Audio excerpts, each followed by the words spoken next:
Olá para você que me acompanha, eu sou a Letícia Greco e neste vídeo você vai acompanhar as principais notícias do mês de abril de 2020. Acompanhe.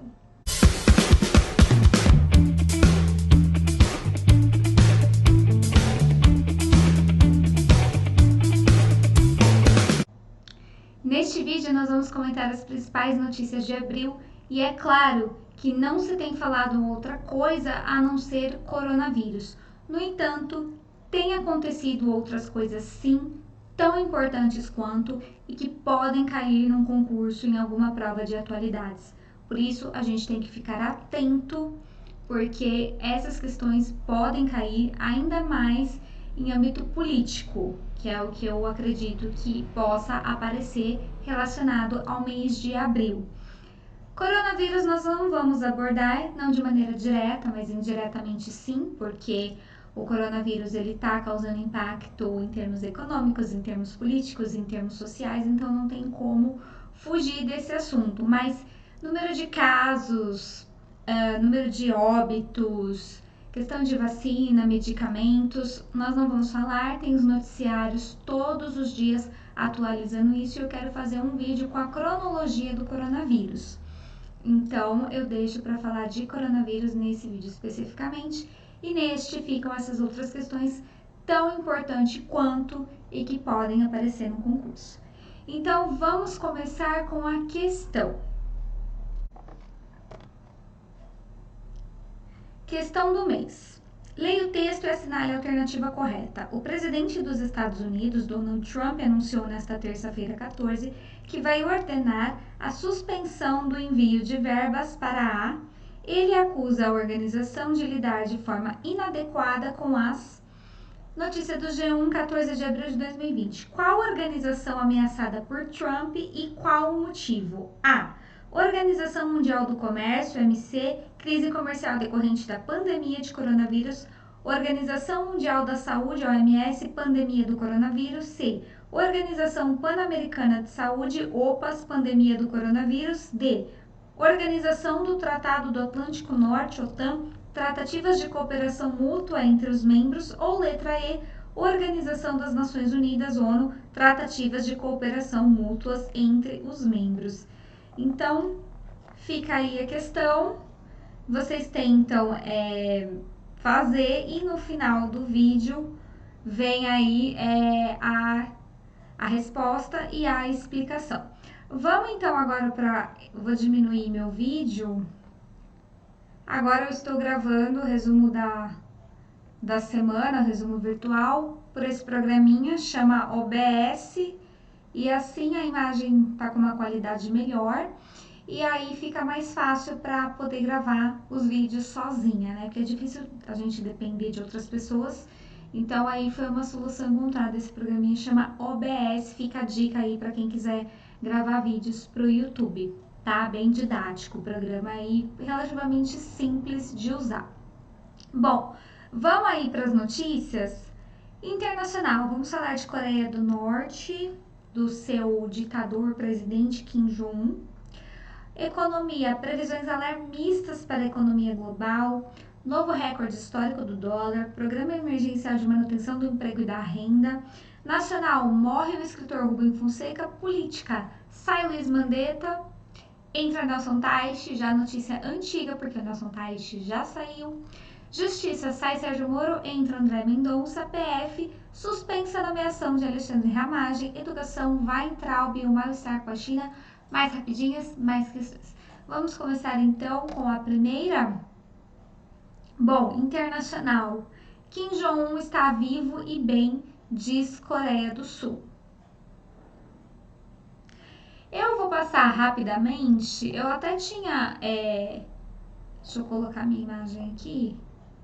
Eu até tinha planejado de falar um pouco mais detalhadamente da Coreia do Norte, e Coreia do Norte é um assunto que a gente sempre tem que estar atento por conta dessa tensão da Coreia do Norte com os Estados Unidos. Aí ainda não há um conflito armamentista, mas é sempre uma situação de tensão, né?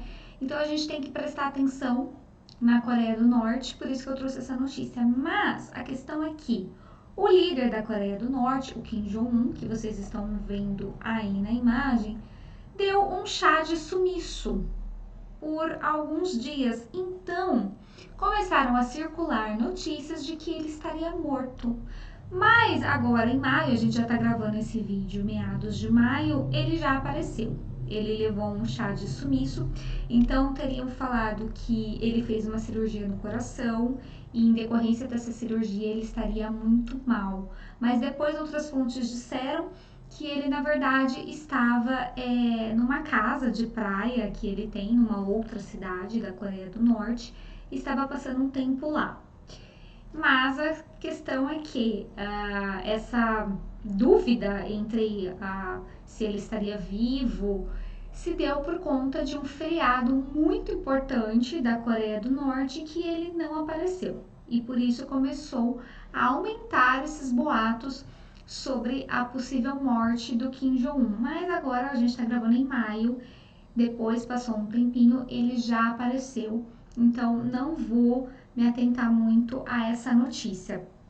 Quem quiser, todos os slides, a apresentação está disponível na descrição do vídeo, você pode baixar e lá ler atentamente. Mas eu acho que o mais importante disso é realmente estar atento a essa questão da Coreia do Norte com os Estados Unidos. Vamos passar para a próxima, então. Falar de economia, isso é muito importante porque a situação não tá fácil, não é só no Brasil, mas no mundo como no geral. Claro que os países subdesenvolvidos, como é o caso do Brasil, acabam sofrendo mais do que os desenvolvidos, que conseguem se recuperar mais rápido economicamente por conta aí dessa pandemia de coronavírus. Então, nós vamos falar aqui, com o coronavírus, a economia global deve ter pior desempenho desde a Grande Depressão, diz FMI, Fundo Monetário Internacional.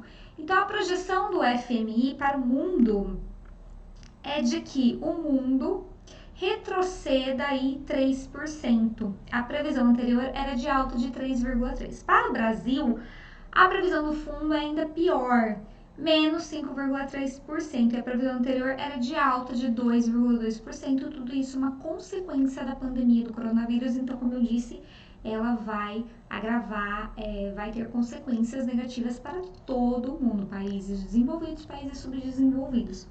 Aí a gente já tem um gráfico bem interessante. Mundo em retração, a economia deve registrar a maior recessão desde a Grande Depressão. Desempenho do PIB global, dados em porcentagem. Lembrar que a Grande Depressão, quando fala Grande Depressão, quebra da Bolsa de Nova York em 1929. Deixa eu ver aí nos gráficos, 1980, né? Ele começa em 85, 90, 95, 2000. Aí 2010, onde tem essa queda, foi aquela crise econômica de 2008, 2009 aí, tá? E agora 2020 novamente. Então, o texto diz o seguinte: neste período de crise provocada pelo coronavírus, o fundo ressalta que são necessárias medidas de estímulo fiscal e monetário para manter a estrutura financeira global e, dessa forma, garantir que os trabalhadores tenham acesso a bens e que as empresas possam superar a recessão. A magnitude e a velocidade do colapso da atividade econômica que se seguiu à pandemia da Covid-19 é diferente de tudo o que ocorreu em nossas vidas, e há uma incerteza substancial sobre o seu impacto na vida e nos empregos das pessoas, afirmou o economista-chefe do Fundo Monetário Internacional, Gita Gopinath. Então, é o que eu falei, a gente não vai falar diretamente do coronavírus, mas indiretamente não tem como não falar, porque o coronavírus, infelizmente, ele não impactou somente na saúde, mas também em outros setores. Economia, setor social, enfim, e muitos outros.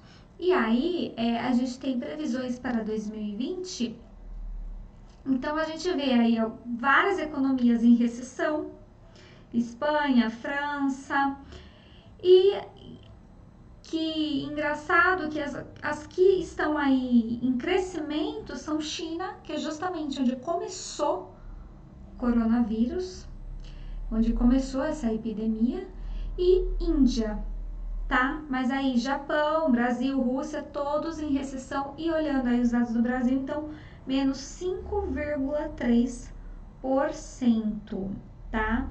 O Japão menos 5,2% e aí outros países com maior recessão, certo? De acordo com o Fundo Mundial, com o FMI, né, o Fundo Mundial Monetário Internacional, perdão, a previsão de retomada então 2021, sendo que o Produto Interno Bruto, previsão do mundo, mais 5,8%, do Brasil, mais 2,9%. Lembrando, mais uma vez, Produto Interno Bruto é a soma de tudo aquilo que é produzido por um país, seja em mercadoria, seja em serviços. Bom, e aqui do outro lado, do lado direito, a gente tem recessões do Brasil. A economia brasileira deve ter o pior desempenho desde 1901, projeto FMI, variação real anual do PIB de cada ano, dados em porcentagem. Então, a gente tem aí, olha só, 2020, menos 5,3%, é realmente o pior. A gente tem aí outros anos que teve uma recessão bem acentuada, 1981, 1990. 1981 foi, acredito que aquela época, não, vou falar besteira. 1990, aquela época das grandes inflações, que variava todos os dias, os supermercados mudavam diariamente os preços dos produtos. Aí 2015 tem a ver com a crise política do Brasil e 2016 a mesma coisa. Agora 2020 relacionado então a essa pandemia do coronavírus. Bom, na próxima notícia, ainda falando de economia, nós vamos falar do corte, deixa eu arrumar aqui, desse programa emergencial de manutenção do emprego e da renda, que na verdade é uma medida provisória, mas com força de lei. Por quê? É uma forma de tentar salvar aí, de ajudar, auxiliar esses milhares de brasileiros que perderam os empregos durante a pandemia do coronavírus. Então, mais uma consequência, a perda de empregos e o governo aí tendo que fazer alguma coisa para ajudar essas pessoas. E não faz mais que obrigação, já que todo mundo paga impostos. E numa hora de necessidade, numa situação como essa, em que a gente tem que ficar em casa para se resguardar principalmente as pessoas que têm fatores de risco, como os idosos, o governo, o Estado, tem que fazer cumprir o seu dever de ajudar então essa população que necessita. Corte de jornada de salário ou suspensão de contrato já atingiu mais de 1 milhão de trabalhadores. MP autorizou redução de jornada com redução de salário de até 70% e suspensão temporária de contratos como forma de garantir a preservação de empregos durante a pandemia. Então, a gente tem essa MP 936 do dia 1º de abril, mas não é mentira, tá? Que é esse programa emergencial aprovada pelo Congresso e tem 120 dias para se tornar lei, mas a vigência dela, por hora, 90 dias, tá? Então, ela autoriza as empresas a reduzirem proporcionalmente a jornada de trabalho e os salários dos empregados. E aí tem todos os detalhes, aqui, ó, esse programa ele pode ser aqui, a redução das jornadas, 25%, 50% ou 70% no máximo. Eu acho que isso tem muita chance de aparecer num concurso, principalmente voltado para a área jurídica. Então, se é o seu caso, eu acho que tem que estudar mais a fundo essa questão. Mas se é um concurso nível médio que pede atualidades, ou de mesmo curso superior que tem atualidades, mas não é para essa área jurídica, outras áreas, tem que saber o que é e alguns detalhes mais superficialmente. Por exemplo, essa questão de que pode ser 25, 50 ou 70% no máximo, porque pode aparecer um examinador maldoso e isso acontece bastante, a gente sabe, para pegar aquela pessoa que está desatenta e colocar 25, 50 e 75%.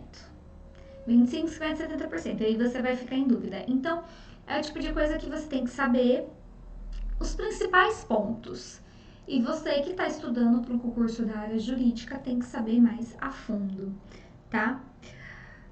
Então, esses trabalhadores que tiverem o contrato suspenso vão receber um auxílio da União, tá?